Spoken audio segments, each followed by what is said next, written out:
up with proactive plays, and we will see what Coach Kopp sends them onto the Rift with today.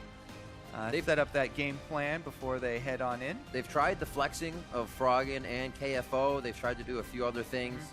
Get those variables in the mix for the early game. See if they can find themselves a lead. They're not afraid to do that. We'll see if they, maybe I was thinking run a Sivir comp, something aggressive. Not always have to focus around Froggen, but still allow the team to work as a whole in that synergy. Yeah, versus Immortals, they're definitely going to have to worry about the Huni Reignover combo. Huni's been very, very hard on the Aurelia recently. Definitely wants to play those carry top laners as always, and Reignover will look to enable him. Their two biggest picks have been, the Aurelia plus the Rek'Sai. None of those find themselves on the ban list so far, so maybe Equifox, try to early round one of them. I like the Reignover takeaway.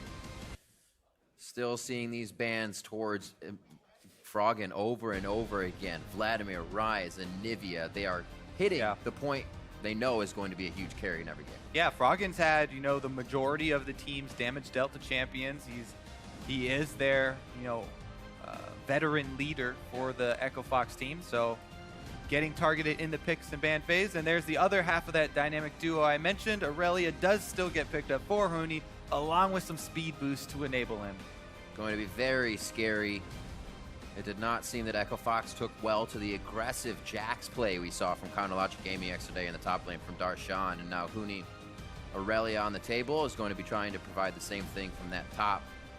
Equifox will have to be aware in the early game to not fall too far behind against an Immortals comp. They're probably going to keep building it out to go faster and go straight to your face as much as they can. Yeah, and a lot of that responsibility will be on Grigny's shoulder. This is a guy they subbed in the latter half of their series yesterday and is going to remain on the starting lineup. Grigny will be piloting the Rek'Sai. See what they pair with it. Lucian Braum, that's a great kill lane there. Does have a lot of early pressure, and Keith and Big can try and go aggressive early maybe. They got the Lucian. That's all Big wanted. Get the Lucian. There you go.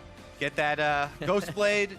Try and make some plays roaming around the map here. Ghost Blade plus Braum plus Rek'Sai, setting themselves up. I like what they're doing in this champ select at least.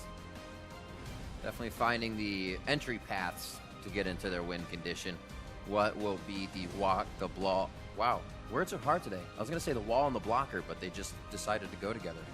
The wobble knocker? The wobble knocker. What will be that wobble knocker that Immortals finds? How hard can they search? Well, right now 15 seconds left to get that.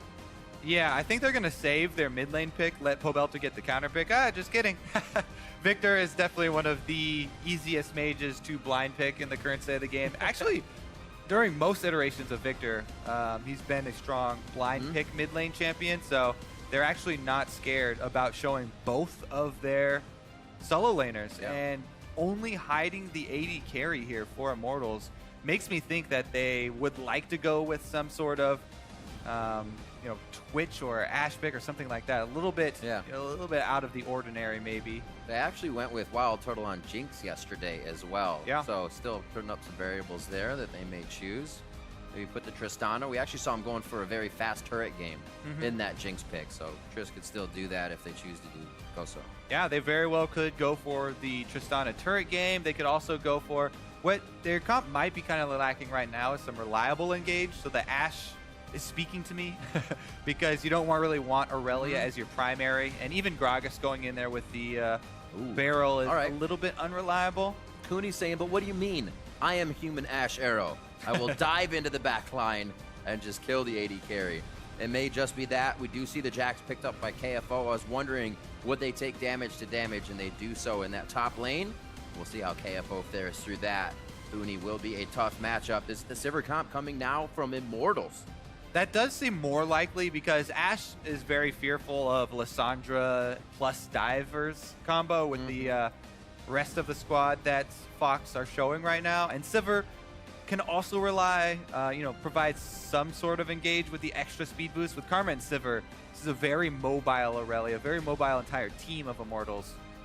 And they are going to go that route. Plus, we've seen Keith Oh, actually, Wild Turtle is going to be the one nabbing that one. Haha! Silver's on the other foot this time. So the double TP holding with 40 seconds left on the side of Echo Fox. They look to probably have a calm early game again. Get Froggen going, make sure KFO can start pressure in the side lane, then try to get Immortals running scared for that teleport play. Immortals, they're ready to fight. They're ready to go right in with this comp. Yeah, let's see what Echo Fox decide to start out with, because the Jax Aurelia lane is easily swayed by jungler intervention. And I would expect Rek'Sai to be able to get up there pretty early. We'll see what Reignover does. Maybe he hovers on that top side of the map for Huni. As we did say, Grigny back in, or not back in, still in place of Hard, as he was swapped out just yesterday. And we'll see if he can prove to be one of the big pivotal points out of the jungle for Echo Fox. Get on Twitter to fly your team colors. Tell the world who you are behind using hashtag FOXWin or hashtag IMTWin.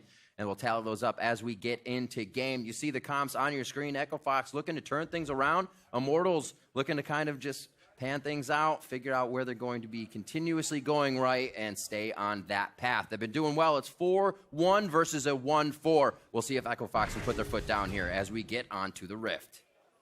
Yeah, I think a lot of that will be due to can Froggen in the mid lane on this Lissandra create some space for himself to get around the map and start ganking. Our most successful Lissandras have started to influence side lanes early and often in their games, not waiting until super late game for those flank initiations with teleport, but trying to roam around. So you can get scuttle control early as well to help those roams, get everybody moving. Fox already wants to get something on the platter here. Just toying with Reignover to see if he gets aggressive. Maybe a Huni will pop out of the fog of war as per usual if they get aggro early game. But it looks like safety in the line of scrimmage, even though it gets pushed back a bit. Reignover doesn't want to give up too much. Yeah, you very much have to respect a Braum in the early levels. Winter's Bite, one of the things that can't secure that first blood. Echo Fox trying to get those deep wards down. I think it's because the Lucian Braum does not want to deal with all the poke of the Silver Karma lane, trying to shove them in. As a Braum, you know, you can make that all-in play with the Lucian Braum lane, but if you don't find success, then Silver Karma will have wave control, try and poke you guys down. It's hard for that melee versus the double ranged. Looks like they will be able to get their lane swap, though, and Immortals are going to start off on the little bit greedy side, taking away the Krugs here from Echo Fox, and everything's going to be pretty much mirrored. Just an extra camp start there. Big slowly hovering around mid. See if he can get maybe a one-off on a play if Pobelter were to choose that side to hover, but correctly hovering towards Reignover. Easy peasy there for him to stay safe, and Big will return to top lane. Yeah, and the main difference here is that KFO on the Jax soloing the small Raptors out of the Raptor camp, and while the support jungle were duoing, rather than having him duo from the very beginning. Now he makes his way up there. And Keith was in lane from the very beginning on the Lucian, rather than trying to start that side camp for them. Yes. Jax to the turret. It's going to be much quicker than Reignover getting down to that bot side lane. They should be perfectly fine. You can see Huni's already there, getting the work done, as well as Grigny kind of taking out the Scuttle Crab. So nobody's going to get really the better turret takedown. They'll be pretty much even on this. Adrian, you can see the back line taking out the minions so they don't get hit by the minions coming in as well. All the little things to keep the turret takedown in play. Keep yourself ahead of the game. Yeah, the really big differentiator here might be that we have an Infernal Drake as our first Drake for both these teams, and we have seen a couple of teams tunnel on really early Drake opportunities, especially when there is that Infernal, because it is their favorite, giving those immediate combat stats. It is going to be the double back. They have set up the forward wards down there, Kobe. We saw two just get placed in. Reignover is trying to get himself a little bit deeper as he takes away Krug. So that Infernal may be on the list. Yeah. as we see Echo Fox just getting the blue over the frog. It's funny because everyone loves the Infernal so much just because it gives you damage, and damage is, oh, great. Oh, it's awesome. Even if these are people who aren't building damage and won't actually benefit from that much. Plus, you know, that Drake, since it's percentage-based, you know, not exactly the best early game Drake. Good to have in your pocket for later, though, as everybody does start getting their damage items. So far, though, nobody tunneling on it, and just standard swapping back. Both top laners backing off. Looks like we may have a recall interrupt here. Huni is just being super mobile right now. Bottom lane picking up CS, going to the mid lane. He's going to pick up a few here and tax his Blade Surge across the lane to go back top. Keeping himself mobile, make sure he's not going to go down, but also on the map. We saw him kind of do this yesterday because his flash had to be blown, but now he's kind of just relegating himself to walking, experience, now to the top. They have everything in order.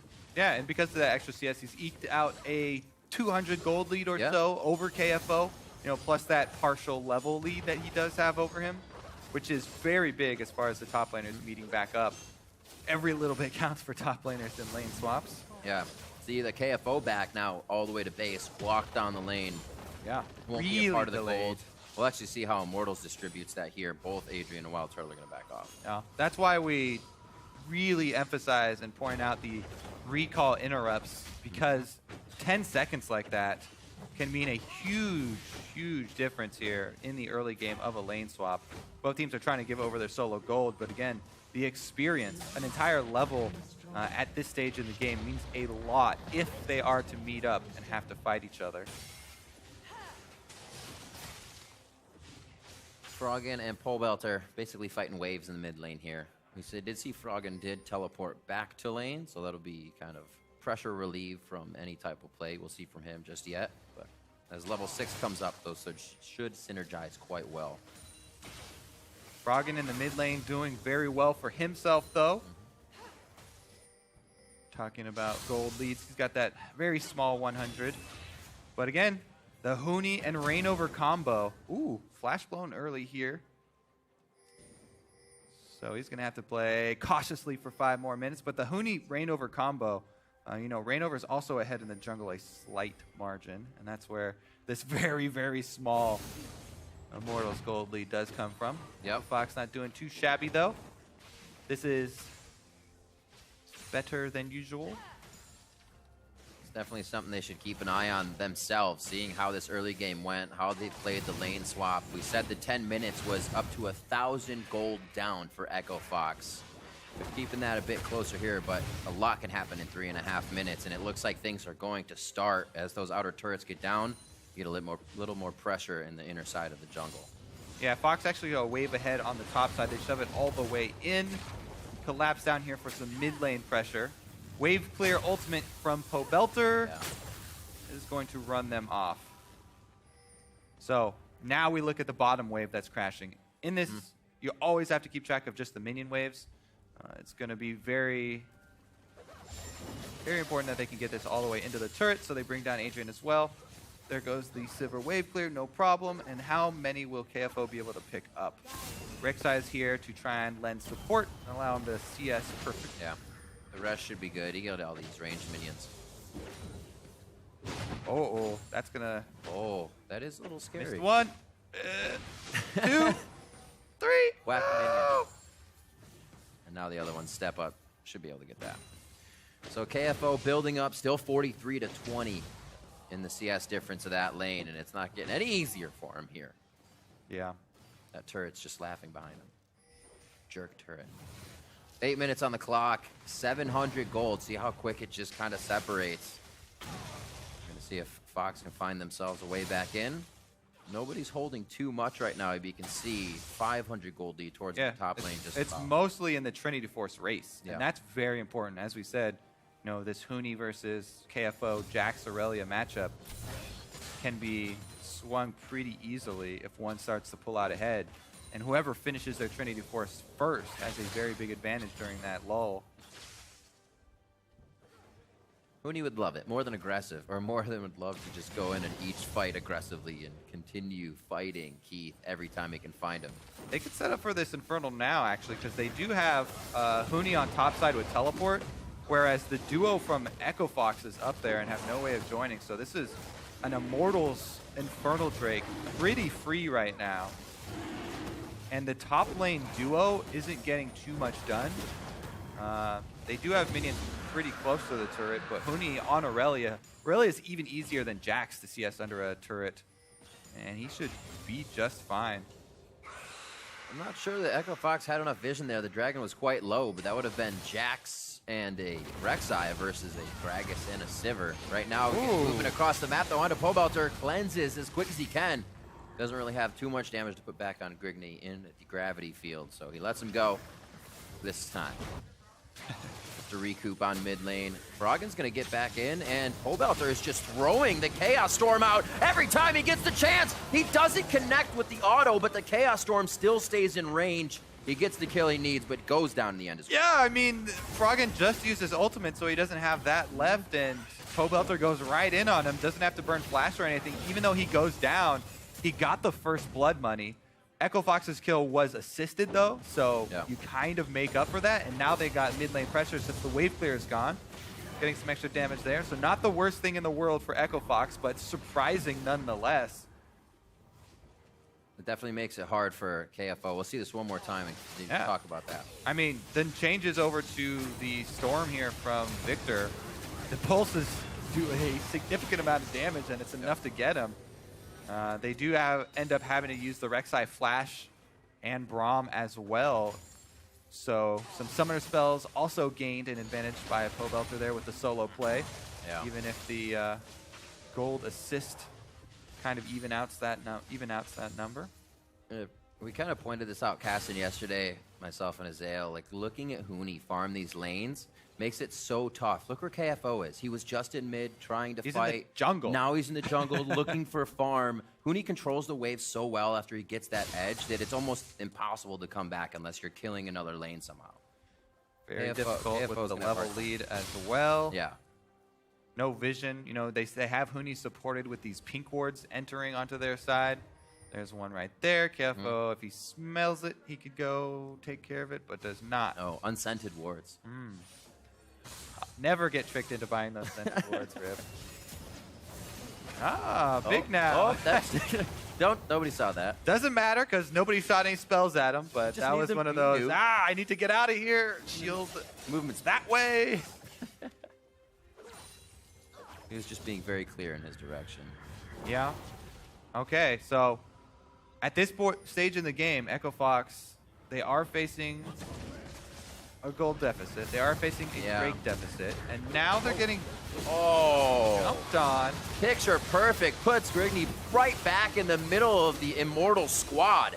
And now they're going to go ahead and happily push this wave in. They may not get everything out of it. Good see the TP from Frog, and he's still down towards the bot lane. He's slowly walking up and stops pushing bottom as his team gets taken down. He's going to have to come back now and help Keith, blowing both summoners in the base.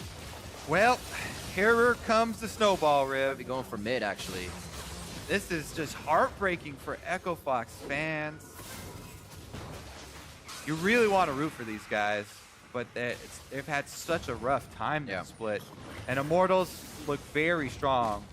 They were coming pretty close to even taking down TSM. So definitely making their case for top team as well. I don't know about that Rift Herald, though. I think he's going to be able to get the better of him. Like, maybe they won't see us in here. 7,000. All right. Echo Fox are going to be able to get the Rift Herald. Comeback time. All right, so does this go to KFO so he can just hang out? I mean, he does need all the help he can get. He's still level 6. Huni is level 8. Yeah. Huni also has over 1,000 gold lead. It's 1,300 gold lead for Huni.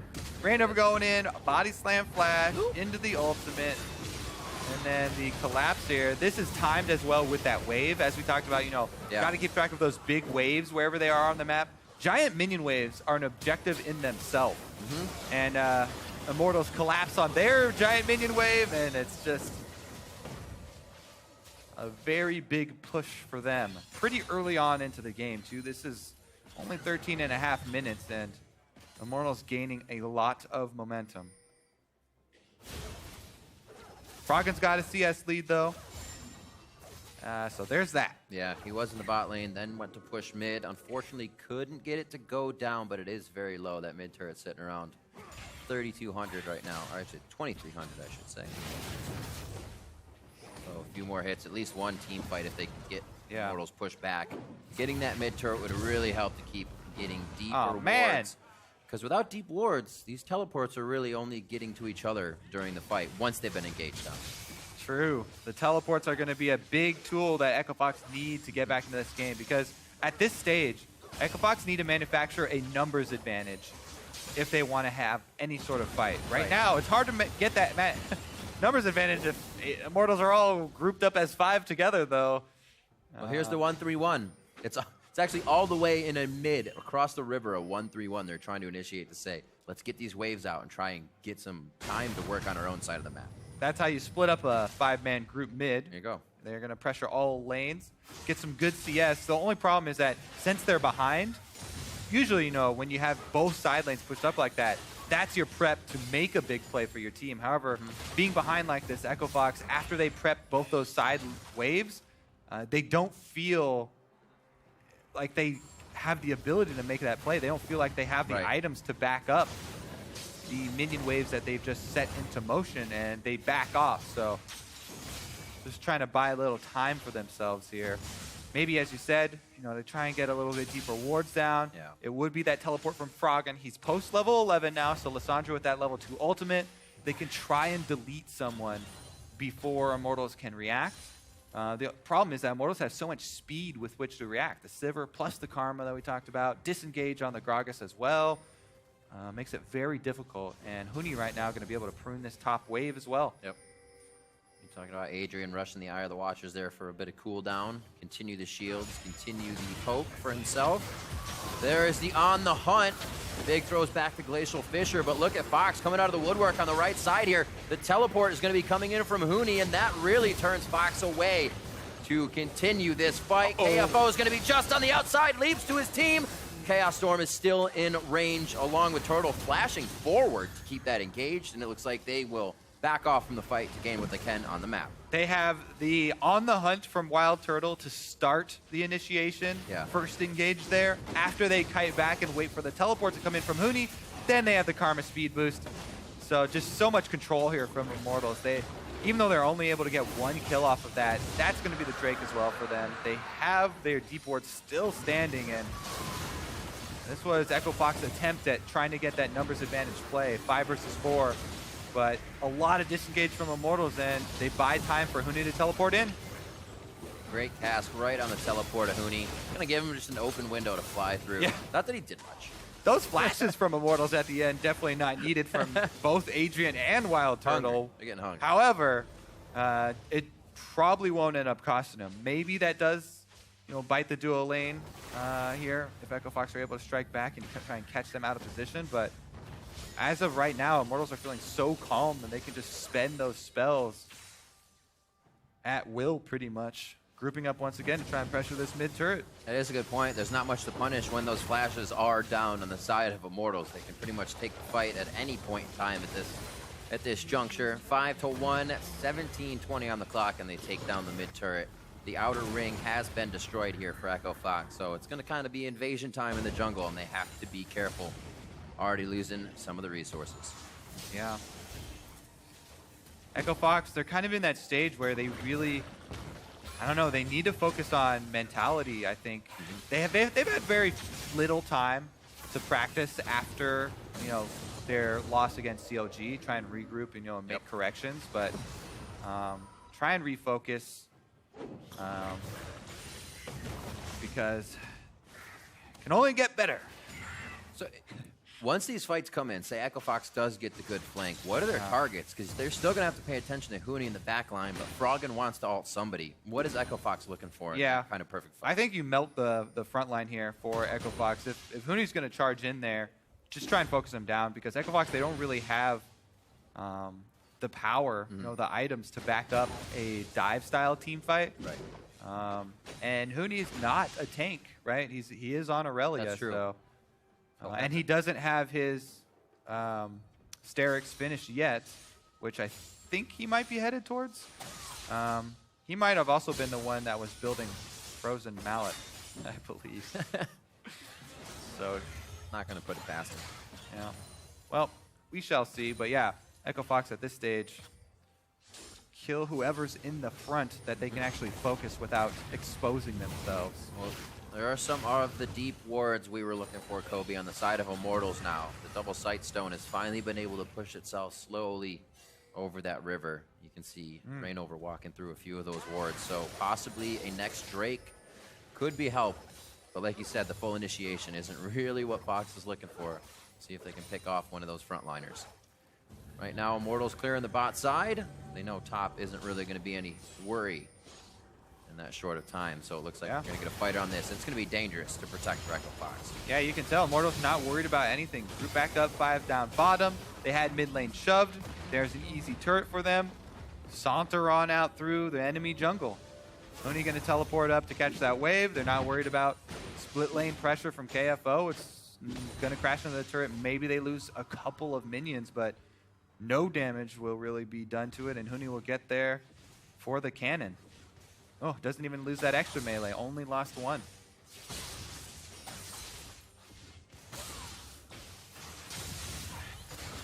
Everybody participating in just about all but one kill on the side of Immortals here. Very nicely done. Getting around the map. It definitely works very, very well as a team in the early game once the map is split open. They know exactly where the weak points are and how to affect those. Right now, they're actually giving Fox quite a bit of time here. I think they're going to kind of reel Fox into saying, yeah, bring down this mid turret again, and then we'll take a tier 2 and inhibitor. Yeah, you can see what Immortals just went back to purchase after taking that down second tier turrets. There's only 1 second tier left on the map, right in the middle. Immortals, they don't have to do anything except for 1 split push. Their 4 squad is so safe with the Karma and Sivir speed that we've already seen them demonstrate, plus the disengage from Gragas. That 4-man squad can hold mid forever pretty much, and Huni does have that small lead on Aurelia, so he's just fine. He's level 11, got that level lead plus tiny bit of item lead. And now here we go. Echo Fox trying to set up a numbers advantage play. 2 versus 1. Try and turn the tides here. Take out this split pusher.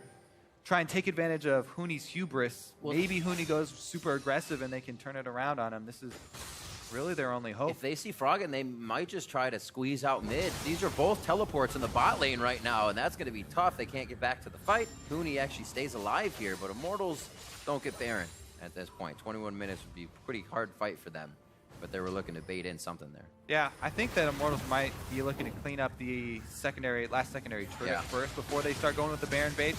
But that's going to be a very real threat. Infernal's going to be up in 25 seconds for Immortals. And I don't think the Equifax will fight them over it, but there is a chance. So they'll probably start with the easiest objectives, clean everything off the map, and then try and work their ways over there. But right now, inhibitor turret under fire, and Equifax don't have defense in place. A couple of autos on it, but chased off. They got a while for these ones. Huni setting up the bot wave. Echo Fox just playing the slow, safe game right now.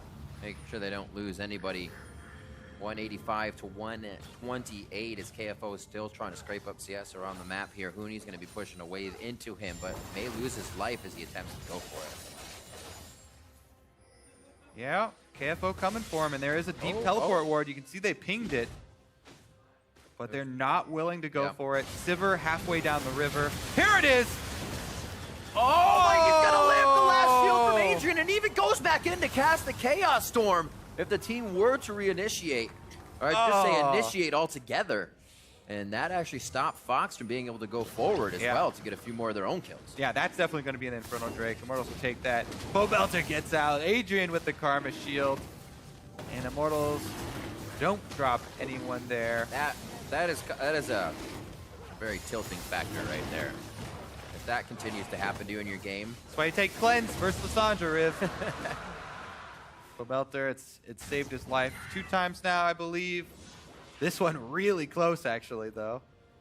Adrian is there, though, to shield him up. and they can just return to the same old game plan here for Immortals. Now that they've got the Drake off the field, they can set up the split once again. Oh, Hooney's actually going to set up for... Okay, he was waiting to see if anyone would come to try and kill them, but gets a little impatient, doesn't want to let that money go to waste. Now he'll just pressure bottom, and Immortals can threaten the Baron. Try and start clearing out those wards, because it doesn't look like they really want to siege anymore.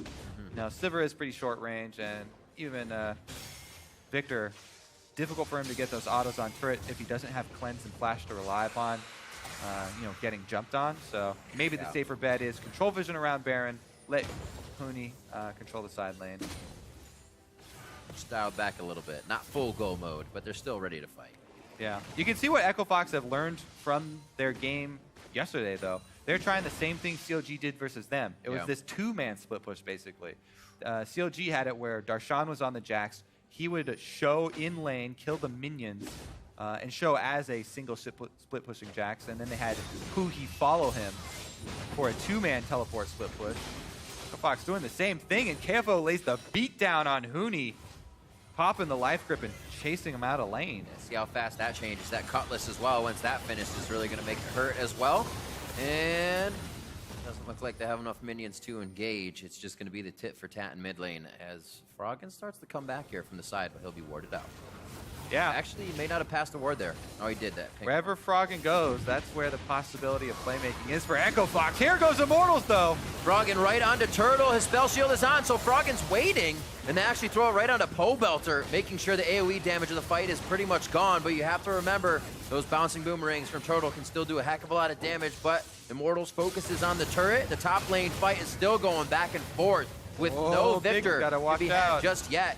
Grigney staying on the front line to try and deter Immortals from taking it. So mid laner for mid laner. Yeah, I was actually curious. Immortals decided to go for that with sight of Froggen there in flanking position. Froggen does strike and take down Pobelter, who he knows doesn't have it. Oh, Turtle dead! That's going to be all she wrote for that fight. Keith relentless pursuit forward and takes down Wild Turtle. It seems like Immortals is overstaying their welcome a little too much here. Yeah. And KFO should get a bit of free time with this turret. A little bit careless play here from Immortals. You know, they try and engage with the Lissandra showing. KFO starting to bully Hooney in the 1v1, even down the level. Gets pressure on the turret. Things are looking up for Echo Fox ever so slightly as they get the other kill onto Turtle for pretty much nothing as well. They would really need to knock down those turrets to make it a true comeback step, though, and get that gold afterwards. But yeah, here's Immortals. They just engage 4 versus 4 with the Lissandra seen right behind him. Pobelter, they know he's got no cleanse. They all flash forward from the Chaos Storm. That was ballsy. Very nicely done. See where they can keep going. Doesn't seem like Immortals is ready to relieve that pressure. Love tap takes down mid turret. 27 minutes. As we come up towards 30, the 7,000 gold lead here for Immortals. It actually seems like they should be pressuring more, but the work KFO is doing is keeping Hooney on the side and actually keeping Hooney down now. 230 to 183 CS. Yeah. He almost has that Blade of the Rune King finished up now. It is a lot. I mean, even though Steric's Gauge does increase the damage of your Trinity Force proc, because it increases the base damage of your champion, and that's all that the Trinity Force proc scales off of. It doesn't have a lot of combat effective. As far as straight up stats, if you don't count the shield passive, it doesn't provide a lot of, it's not that efficient. Uh-oh, here goes Hooney.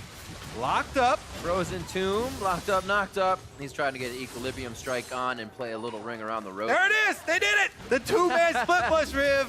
They learned this yesterday. They use it effectively now. They're able to get their kill. They finally get a turret for themselves. However, it's going to cost them an inhibitor turret. So I think they make the call to get their own inhibitor turret and use this minion wave. Oh, boy. But Keith is mid, though. He's going to have to come back now. I don't know There's about so that one. much little health on that mid turret that it looked good, and he didn't think they were going to be going for the base. Now it's a semi-base race. The power is definitely on Immortals' one side Nexus here. turret left. Keith comes back, calls it out. They're going to save the other Nexus turret. So they drop inhibitors, but Oh, for the Keith! Nexus turret, Chaos Storm, Gravity Field to pull him back, doesn't even need it, gets the autos and the Q off, and they get the shield back. Pobelter, that means he can still go hard under the Nexus turrets, but they say, wait a minute, not get too crazy here. They've backed out of our base, so we can slow this down and see how they try to defend. Huni's got teleport, though. He's waiting to teleport in. Immortals are not done. They're going to make Echo Fox pay for that.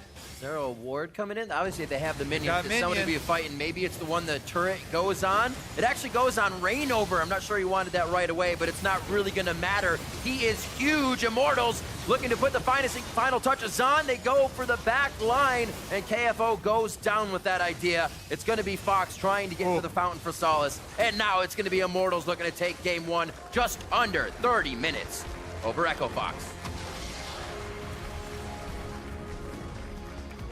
Man. So Echo Fox, they tried, what they were trying to do there is get back into the game by claiming some tower gold Right. in that game of chicken with Immortals. But that play all hinged on the squad that was at the Nexus holding the Nexus. And Echo Fox tried to get one too many things. They wanted to get the inhibitor plus mid lane turret, which was about to fall over, but Keith not being there from the very beginning